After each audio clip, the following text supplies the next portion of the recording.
দেশের 4টি বিভাগে টানা ভারী বর্ষণের ফলে বিভিন্ন অঞ্চলে ব্যাপক জলাবদ্ধতা সৃষ্টি হয়েছে। মধ্যাঞ্চল, উত্তরাঞ্চল ও দক্ষিণ পূর্বাঞ্চলের বেশ কয়েকটি নদ নদীর পানি সমতলে বৃদ্ধি পেতে শুরু করেছে।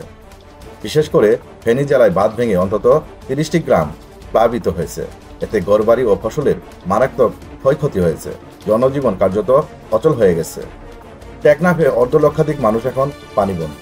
অতিবৃষ্টির কারণে সৃষ্ট বন্যা পরিস্থিতিতে খাবার ও সুপেয় পানির তীব্র সংকট দেখা দিয়েছে। আগামী 24 ঘন্টায় মুহুরী নদীর পানি ও ফেনী জেলায় বিপদসীমার কাছাকাছি পৌঁছাতে পারে বলে সতর্ক করেছে আবহাওয়া অধিদপ্তর। এছাড়াও বরিশাল, খুলনা ও চট্টগ্রাম বিভাগের উপকূলীয় নদ নদীতে স্বাভাবিকের তুলনায় উচ্চ জোয়ার প্রবাহিত হচ্ছে, যা আরও একদিন অব্যাহত থাকতে পারে।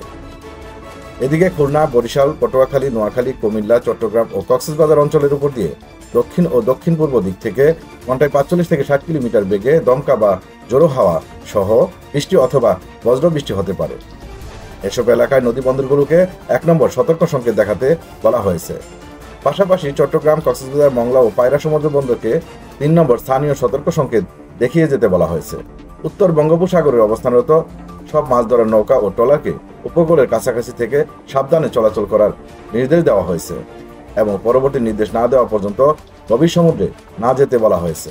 অবিরাম বৃষ্টিপাত ও নদ নদীর পানি বৃদ্ধির প্রভাবে উপকূলীয় ও নিম্নাঞ্চলগুলোতে বন্যা পরিস্থিতি আরও অবনতি হতে পারে। পরিস্থিতি অবনতির শঙ্কায় সংশ্লিষ্ট প্রশাসন ও দুর্যোগ ব্যবস্থাপনা বিভাগকে সতর্ক থাকতে বলা হয়েছে।